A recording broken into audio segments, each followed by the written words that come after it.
nuestra colaboración con la película de la Pasión, ¿por qué estábamos yendo al set y por qué había pasado esto? Pues porque hubo fortuitamente, o providencialmente, mejor dicho, un seminarista norteamericano conoció a Steve McEvedy en la Plaza de San Pedro, les invitó a cenar y vinieron Steve McEvedy, Mel Gibson y Jim Caviezel a el filosofado y teologado de la Legión de Cristo en Roma. Y en ese momento era yo vicerrector. Cenamos con ellos, nos explicaron el proyecto de la película y nos pidieron que les ayudáramos con los diálogos en latín, a hacer los diálogos en latín. Y hubo 4 legionarios que trabajaron en esto, que en ese momento eran todos religiosos, todavía no sacerdotes, pero ya lo son. Y habían sido profesores de humanidades. Entonces hicieron los diálogos que tienen los romanos entre sí, los soldados romanos, Pilato y Jesucristo.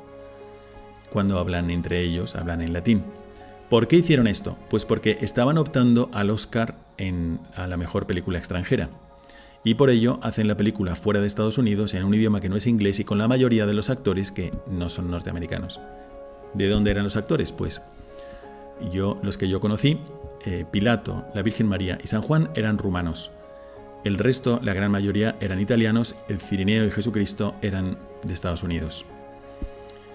Entonces, nuestra colaboración fue a más. Primero fue esa, pero después, como iban llegando malas noticias desde Hollywood, porque os explico por qué. Porque tú ves una película que ¿sobre qué trata? Pues trata sobre el imparable amor de Dios, que tú le haces de todo y Él no desiste de salvarte. Tú le puedes traicionar, incomprender, tú puedes escupirle, clavarle en la cruz, traicionarle, puedes ignorarle, puedes hacerle de todo y Él, da igual, Él te sigue amando hasta perdonarte todo y hasta salvarte. Entonces es una película sobre el imparable amor de Dios que brilla en la entrega de Jesucristo toda su vida, pero especialmente en la cruz. Esta película es sobre esto, pero un judío ve la misma película que tú y no ve eso. Ve una película sobre judíos malos que tratan mal a otro judío o a un palestino. Y entonces ellos lo veían como una amenaza. Así que como pues un gran porcentaje de Hollywood es judío, pues no querían que saliera esta película y había una campaña en contra de la película, de desinformación.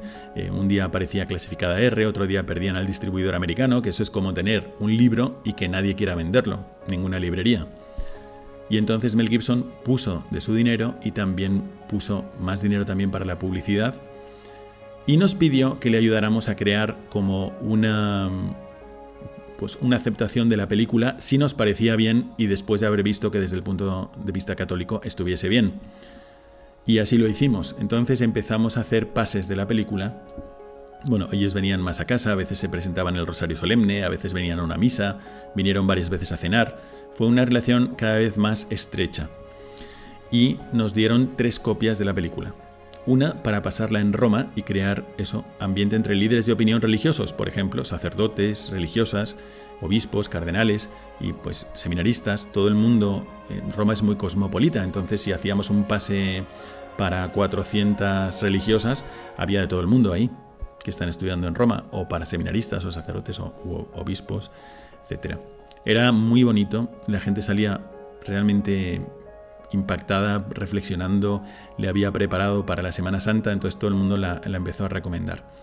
Y por eso, al final en los créditos, dice que agradece especialmente a una serie de personas y al final termina diciendo a los legionarios de Cristo, a los jesuitas y a la ciudad de Matera, por este tipo de ayuda que le dimos, aparte de lo personal que fue haciendo pues más trato con algunos sacerdotes.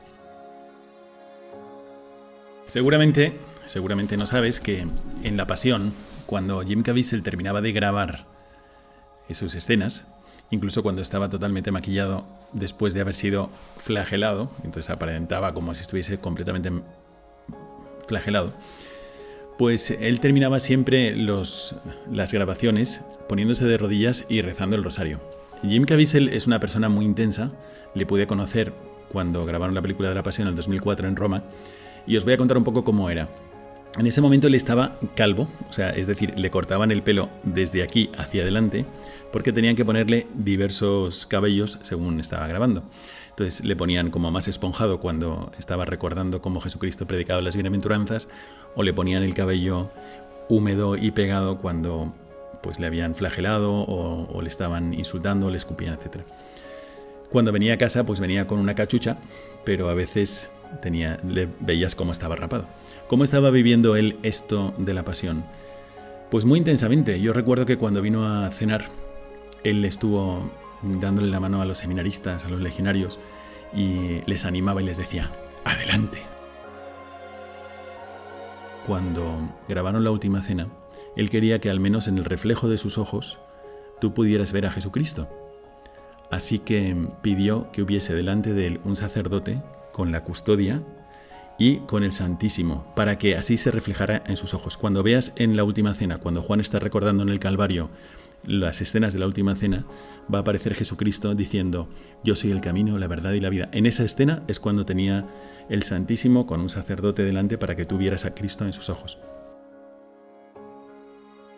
Después de la película de la Pasión, él quiso venir de misiones con el Regnum Christi al Pico de Orizaba, en Veracruz, en México. Y además, por propia iniciativa, trajo también con Steve McKibben, trajo 10 chicos de Beverly Hills para hacer las misiones, construir casas, etc.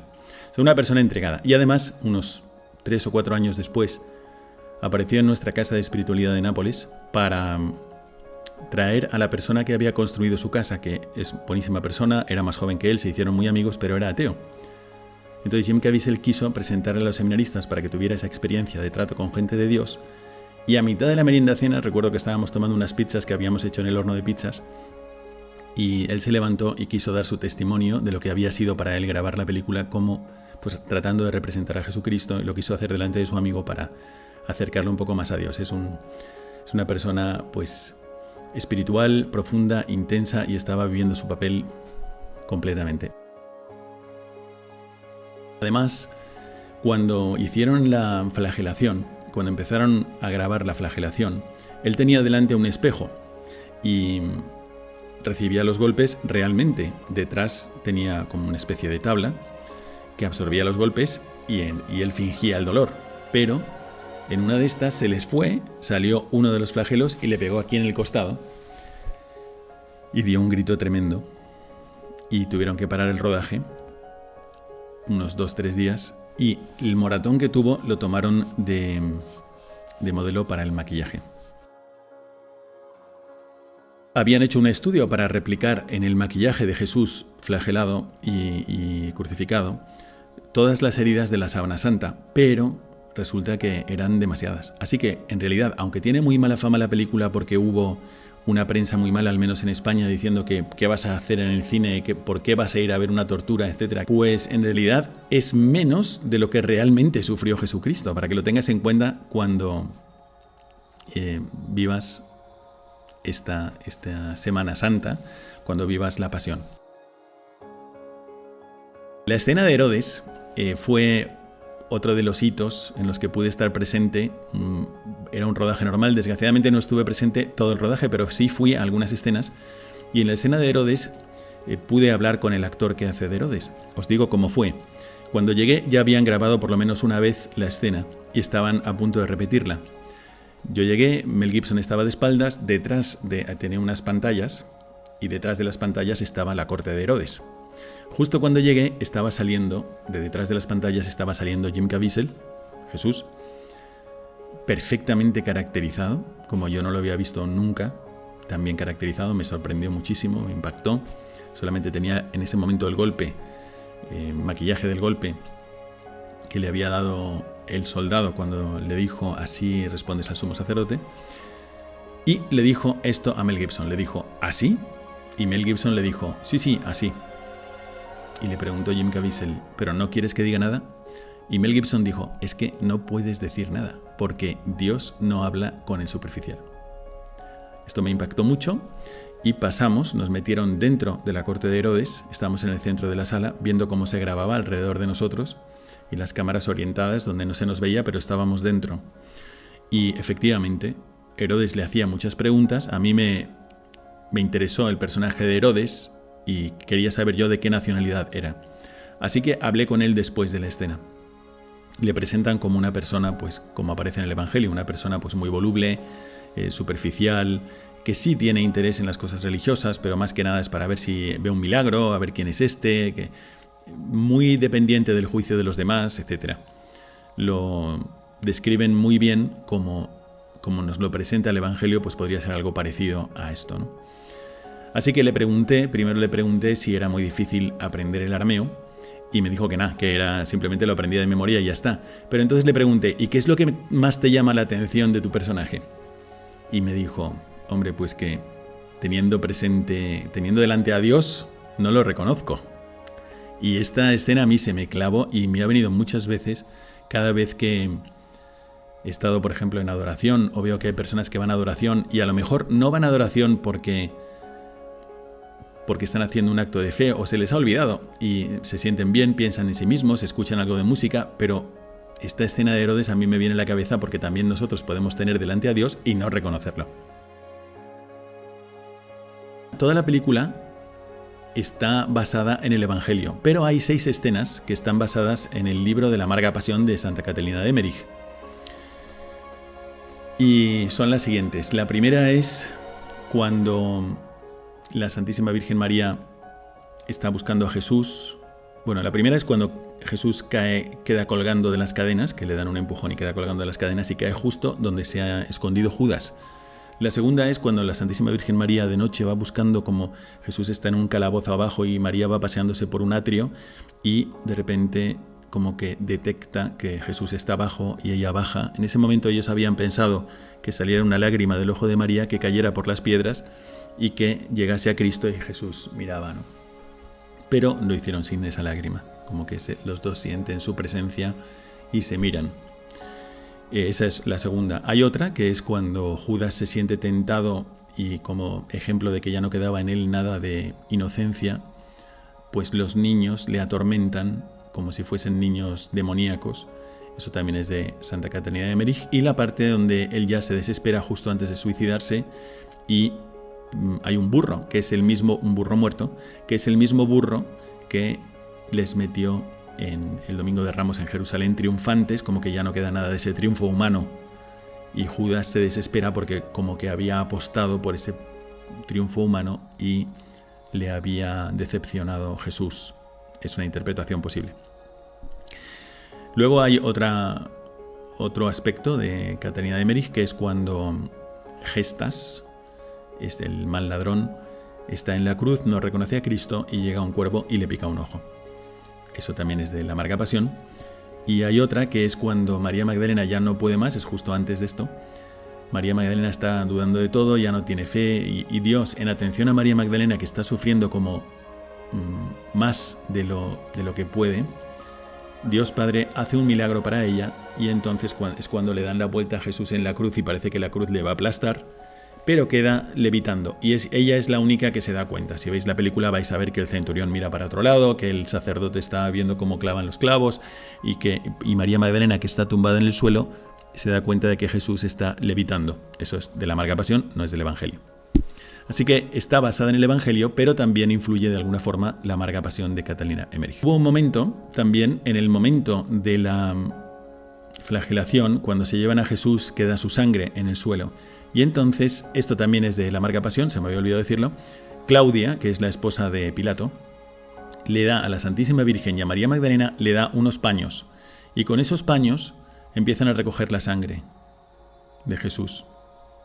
Pero estábamos allí y Mel Gibson miró y dijo: para que los sacerdotes sepáis lo que hacéis cuando limpiáis el cáliz. Entonces a mí eso me impresiona mucho siempre, y cuando celebro la misa todos los días, pues me ayuda. En ese momento me acuerdo de ese momento de la película y me acuerdo de ese comentario de Mel Gibson, porque efectivamente el vino se transforma en la sangre de Cristo y no fue fácil para Cristo, tuvo que pasar por la flagelación, no fue fácil para Jesucristo redimirme y salvarnos a todos. Mel Gibson, por el modo y el ambiente donde ha aprendido la fe católica, sí es muy tradicional, y entonces, por ejemplo, os doy algún dato. Le dio mucho peso a la tradición para que la iconografía, que una persona, por ejemplo, imagínate a alguien de Ecuador o de Perú en un pueblecito perdido, pues si entra en su parroquia, en el Vía Crucis va a ver que Jesús lleva toda la cruz. Y pues es es un hecho, ¿no?, que está representado así. Muy probablemente Jesús llevaba solo el travesero, porque Flavio Josefo dice que así crucificaban los romanos. Llevaban en la parte horizontal de la cruz, la llevaban sobre los hombros y así avanzaban hasta el Calvario. Franco Zeffirelli, en Jesús de Nazaret, hace que Jesús lleve la cruz así, no lleva toda la cruz, sino solamente el palo horizontal. Y entonces hubo que tomar una decisión. Y Mel Gibson, para no confundir a la gente sencilla y por respeto a la tradición, hace que Jesús lleve toda la cruz, pero que los ladrones vayan como muy probablemente fue también Jesús, que es llevando solamente el palo travesero, el palo horizontal. Sobre esto de la cruz tengo una anécdota que fue el primer día que fui a la película de la Pasión, que fue que vi un hangar vacío que estaba abierto y como les había dejado allí grabando la coronación de espinas, me asomé para ver si había alguien, mientras un autobús de niños había bajado para ver Chinechita y nos había confundido con actores vestidos de curas. Y se quedaron hablando y los padres estaban ahí siguiéndoles la corriente y yo me metí en la puerta del hangar abierto y vi que había 3 cruces, pero no eran las cruces del mal ladrón, del buen ladrón y de Jesús. Eran las 3 cruces de Jesús, según entendí, y una era más pesada, otra iba a estar clavada y la otra la iba a llevar Jesús. Entonces la que iba a llevar Jesús estaba puesta horizontalmente sobre una mesa y yo la cogí y con las piernas, también flexionando las piernas y tirando para arriba, la levanté para sentir el peso. Y era muy pesada.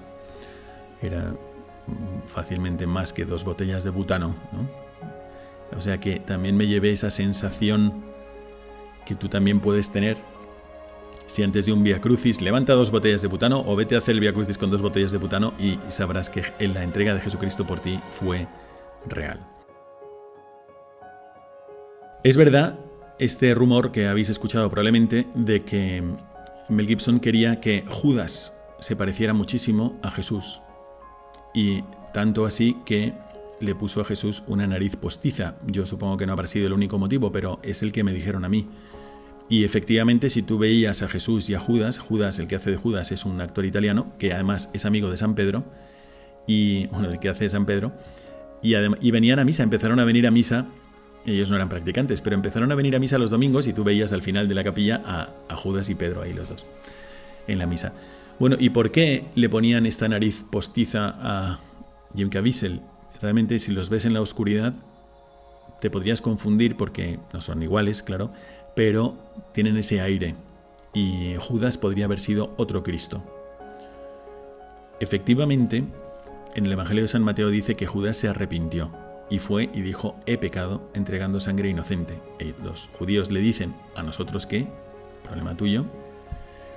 Y él devuelve el dinero, lo tira, que también aparece en la película, y se ahorca. Entonces hay una santa que dice que se le apareció el Sagrado Corazón y le preguntó si Judas se había salvado o se había condenado.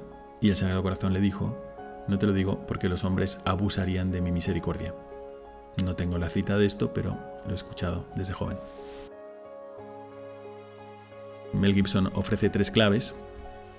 La primera es que no sabe si fue exactamente así, pero sí sabe que él le ha tratado así. O sea, la primera clave para ver la película es cómo has tratado tú a Dios. La segunda clave son las miradas. Él quería que todo el mundo se encontrara con Cristo. Fíjate en las miradas. Continuamente están intercambiando miradas todos los personajes con Jesús. Y la tercera clave es la entrega libre de Cristo. Entonces, él, para mostrar la entrega libre de Cristo, muestra cómo Jesús se levanta y pone una música muy impresionante, muy solemne. Así que os animo a que veáis estas 3 claves buscando lo que quería el director. Tu relación personal con Cristo a través de las miradas, cómo has tratado tú a Dios y cómo Dios te trata a ti.